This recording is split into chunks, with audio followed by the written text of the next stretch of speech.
Cari telespettatori, ben ritornati, buon lunedì, buon inizio settimana, ben ritornato con noi. Dopo un po' di tempo periodicamente abbiamo delle novità estremamente interessanti da raccontarvi con Marco Furlan, titolare Furlan Costruzioni, con tutta la famiglia naturalmente, ma qui in rappresentanza istituzionale. Ben ritornato.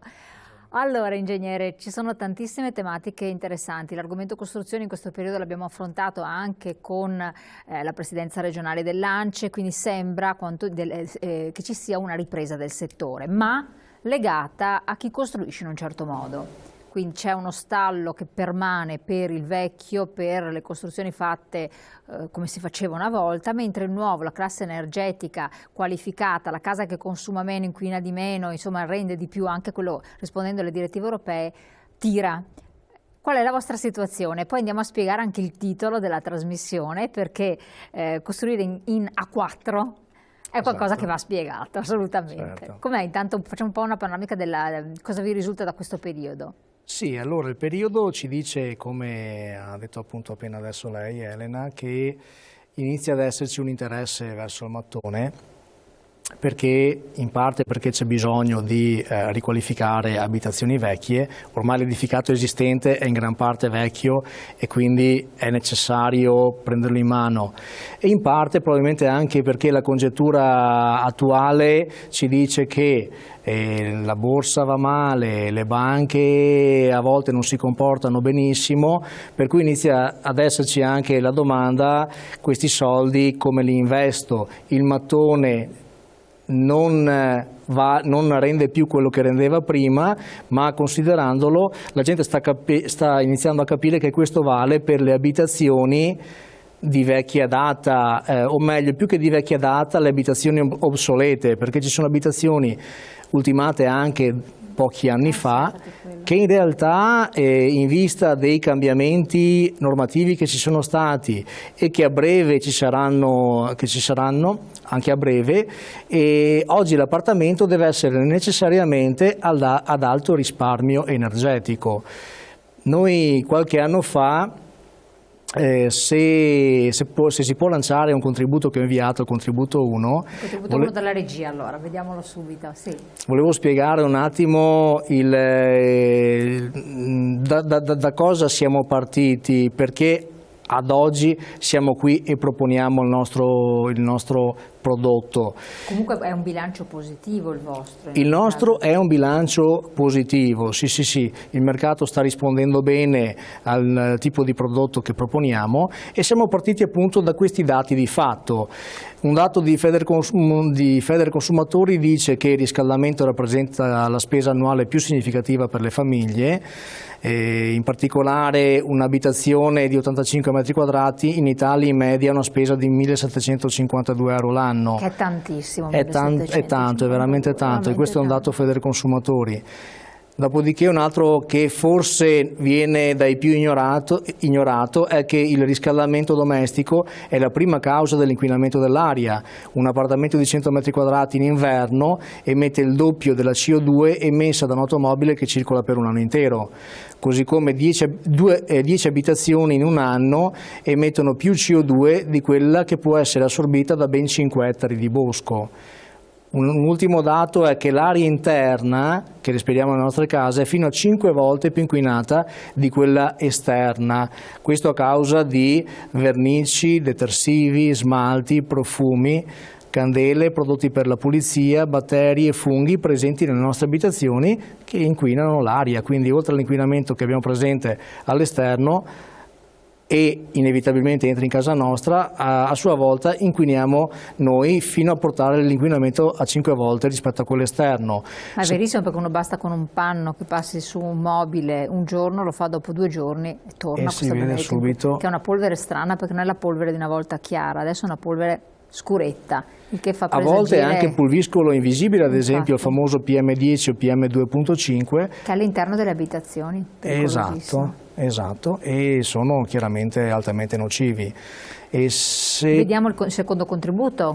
Se si passa alla seconda slide del primo contributo, ci sono anche delle normative europee che ci dicono attenzione, bisogna iniziare a fare qualcosa per l'inquinamento. In particolare l'Europa ha introdotto la direttiva nel 2009, il cosiddetto piano 20-20-20, secondo il quale entro il 2020 bisognerà ridurre del 20% l'anidride carbonica immessa in atmosfera, bisognerà che il 20% dell'energia totale sia prodotta da fonti rinnovabili e bisognerà ridurre del 20% l'energia totale consumata.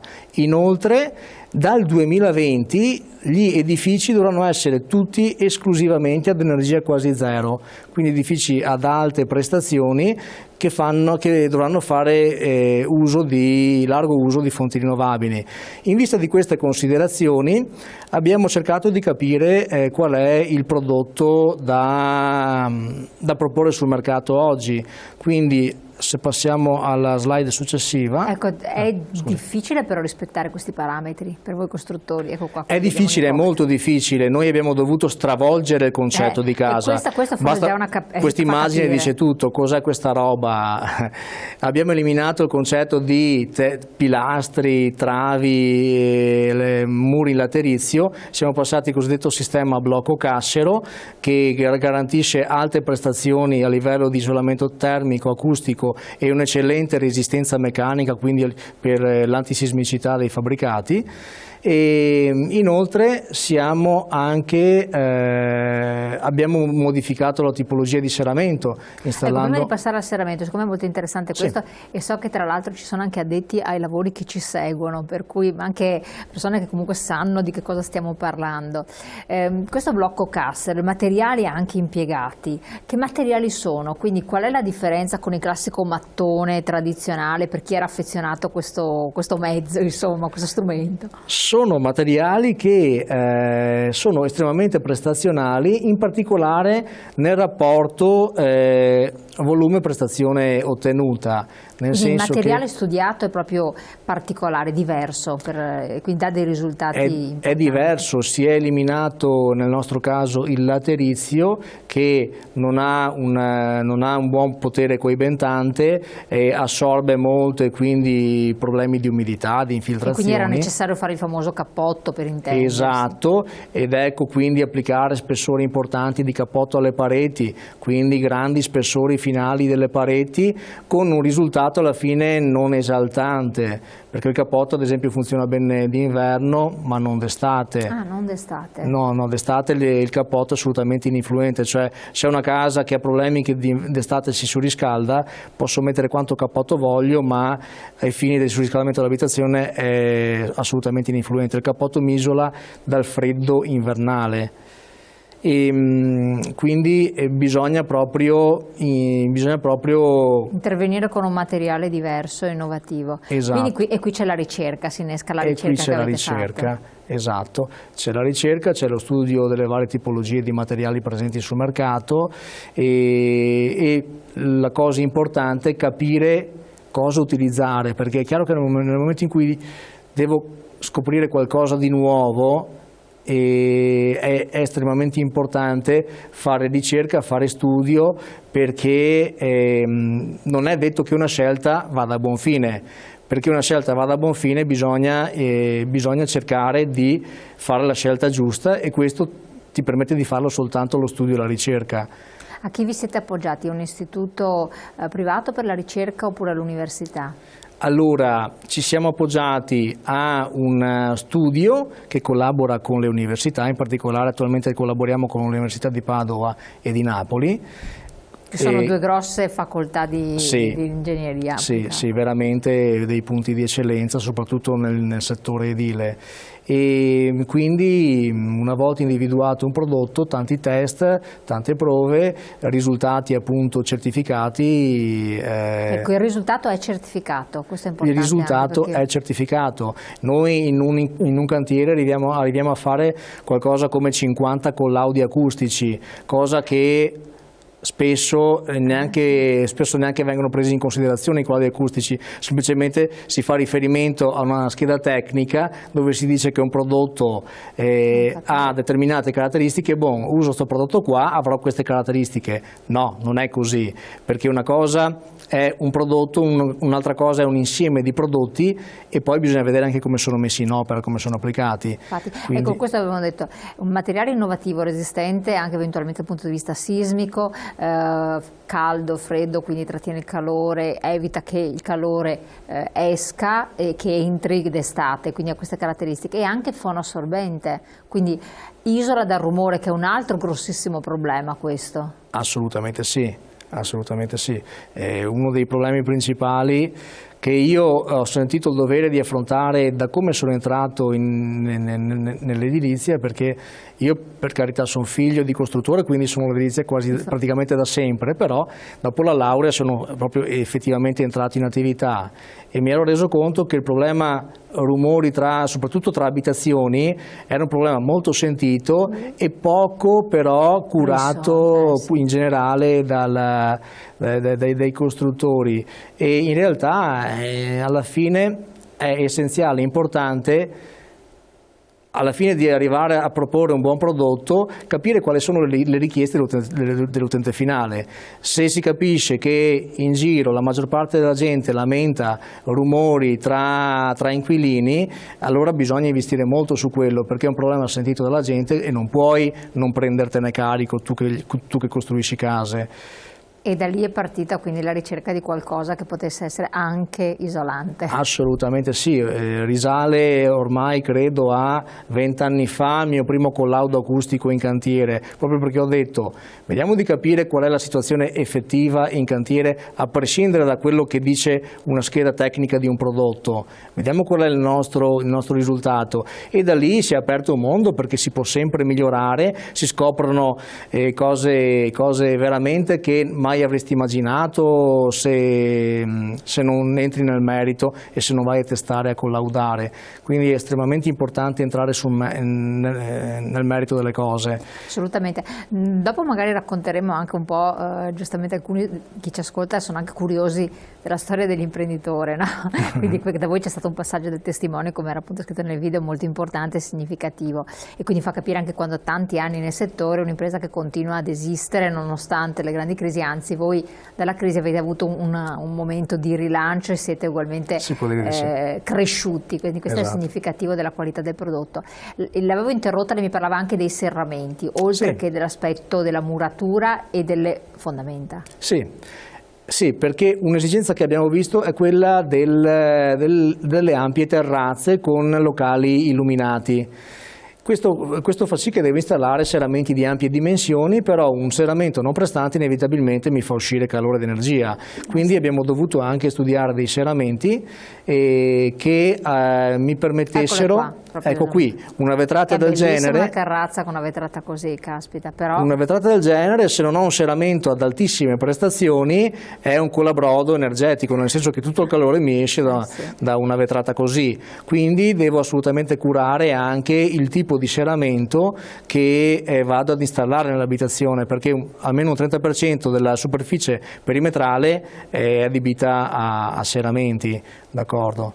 Quindi il terrazzo ugualmente grande, la porta finestra molto grande e curati anche i ponti termici di conseguenza. Il sistema assolutamente grande cura dei ponti termici, in questo ci viene in particolare in aiuto il sistema blocco cassero, perché la parete stessa ha già l'isolamento al suo interno e quindi è a prova in un certo senso di errore. Quando ho realizzato la parete sono sicuro che ho anche coibentato.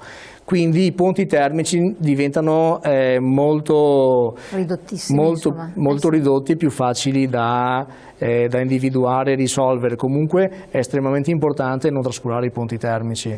Ecco, il serramento cos'è? Quante camere ha il vetro in particolare? Il serramento l'abbiamo proprio preso e studiato di sana pianta io e il mio serramentista, perché prima facevamo serramenti in legno e dopodiché ho visto che il PVC mi dava prestazioni maggiori, gli ho detto guarda, bisogna che iniziamo a fare serramenti in PVC. Ho contattato, sono andato a vedere qual era il profilo profilo del PVC più prestante, qual era il tipo di vetro più prestante, ho proprio creato in un certo senso un nostro serramento, e appunto sono serramenti in PVC a più camere di coibentazione con un doppio vetrocamera e un triplo vetro, e si ottengono risultati, cioè in sostanza rispetto a prima abbiamo ridotto del 40% la dispersione termica che mi dava il serramento, e quindi abbiamo ottenuto un notevole risultato in termini di risparmio energetico anche lavorando sui serramenti. Che cosa molto importante.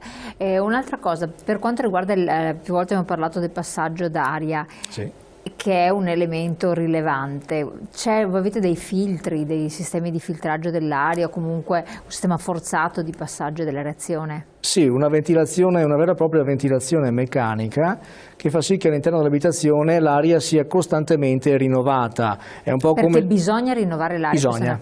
Per il concetto che abbiamo visto prima, ovvero sia che l'aria è fino a 5 volte più inquinata di quella interna, io sia per il benessere mio, dei miei familiari, che per il benessere dell'abitazione, devo ricambiare l'aria. Per assurdo, se avessi a disposizione come mezzo per cambiare l'aria soltanto le finestre da aprire, ogni 2 ore dovrei aprire per 10 minuti le finestre. Quindi aprire, anche perché il problema adesso oggettivamente che ha suscitato anche delle reazioni dei nostri telespettatori è questo: d'inverno apri le finestre, entra il freddo, ci metti tempo a riscaldare, quindi consumi. D'estate apri le finestre, entra il caldo, devi raffreddare, poi alcuni hanno avuto di quelle bollette con l'estate scorsa che hanno fatto straveggolare gli umani, però entra l'inquinamento. Quest'inverno entrava un'aria mostruosa, disgustosamente inquinata. E allora come funziona questo filtraggio? Se io devo aprire costantemente la mia abitazione, oltre agli sbalzi termici che subisce, quindi il tempo di ripristinare il fresco e il caldo, anche l'aria sporca che entra, che si certo, abita. Esatto, e la ventilazione meccanica mi va proprio a risolvere questa cosa qui. Perché? Perché ho un ingresso dell'aria controllato, l'aria mi entra in un apparecchio dove ho un sistema di filtri, per cui l'aria prima di entrarmi in casa viene filtrata. Questo che stiamo vedendo? Questo è in sostanza all'interno dell'apparecchio schematizzato. Cosa succede? Ho l'aria che da fuori mi entra in questo apparecchio poi preleva dall'abitazione l'aria esausta e che però io ho riscaldato. Quest'aria che prelevo dall'interno degli ambienti, aria viziata, cede il suo calore all'aria che entra dall'esterno. In questa maniera immetto aria a temperatura ambiente, perché sono riuscito a prelevare il calore dell'aria che ho estratto e a cederlo a quella che immetto. Filtrandola però nel Filtrandola, quindi ho tutto aria, il particolato eccetera resta lo fermo sui filtri, quindi ho aria filtrata, di conseguenza più pulita di quella che avrei aprendo le finestre, e in più mi entra riscaldata con questo scambio di flussi, quindi a costo zero, perché non la vado a riscaldare con dell'energia, ma la vado a riscaldare col calore che riesco a prelevare dall'aria che estraggo dagli ambienti. Ecco, questo che è un passaggio successivo, perché verrebbe da pensare quanta energia consumi per attivare questo meccanismo, invece no. Sono sistemi a bassissimo consumo, è un apparecchio che ha un consumo di 25-30 watt, quindi la metà di una normale lampadina, quindi un consumo a livello di funzionamento del sistema estremamente ridotto, ma il grosso vantaggio è quello che riesco a recuperare l'aria che ho in casa per riscaldare quella che immetto, e di conseguenza la immetto assolutamente senza dispendio energetico. Quindi non c'è l'aria condizionata sostanzialmente? Quella che si intende col sistema di aria condizionata? L'aria condizionata c'è, ma mi serve per raffrescare, non ho più bisogno di deumidificare, perché con la ventilazione meccanica ho sempre i locali a una umidità controllata del 50-55%, quindi evito anche i problemi di muffe, di funghi che si formano in casa quando ho troppa umidità.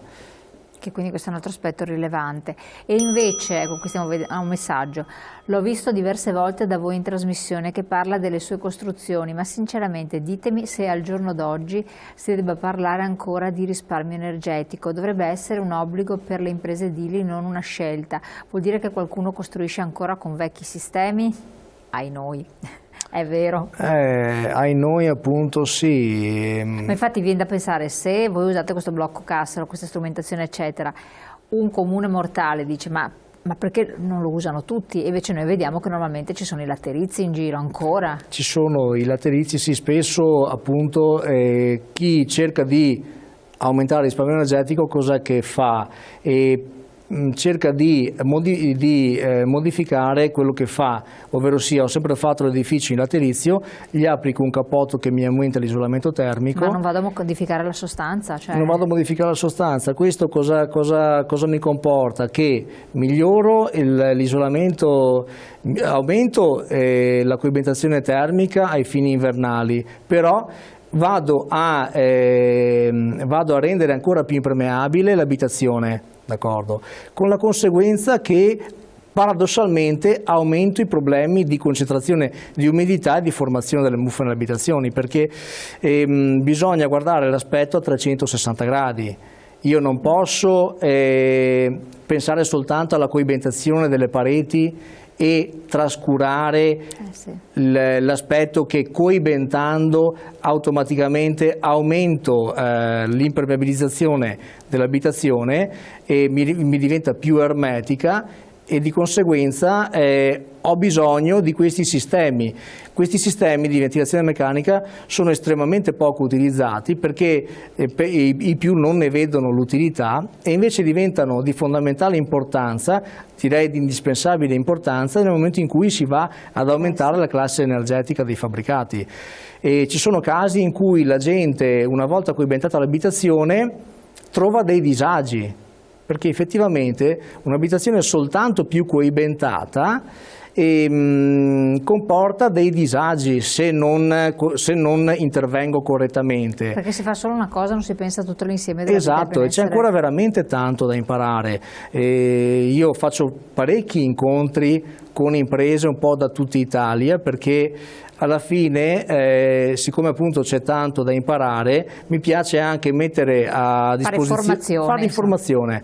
Oggi come oggi credo sia diventato indispensabile da parte nostra, da parte di chi conosce i problemi e ha individuato quantomeno una possibile soluzione, non dico che abbiamo la verità in mano, ma abbiamo sicuramente individuato una possibile soluzione, credo sia un dovere anche fare formazione, perché la gran maggior parte delle imprese purtroppo non sono ancora in grado di realizzare il prodotto adatto. Perché è difficile, non sembra, ma è difficile fermarsi e cambiare mentalità. Esatto. Cambiare radicalmente mentalità. Fermarsi, tirarsi un attimo indietro, tirarsi fuori dalle problematiche quotidiane e cercare di capire cos'è che non va. È veramente difficile, è la cosa più difficile da fare per uno che è sul campo. E per cui c'è bisogno di fare formazione. Oggi come oggi, con le normative che stanno venendo avanti, è più che mai importante questo. Assolutamente. Allora, interrompiamo un attimo, abbiamo la pubblicità, pochi secondi, ma restate con noi perché ci sono altre interessanti novità.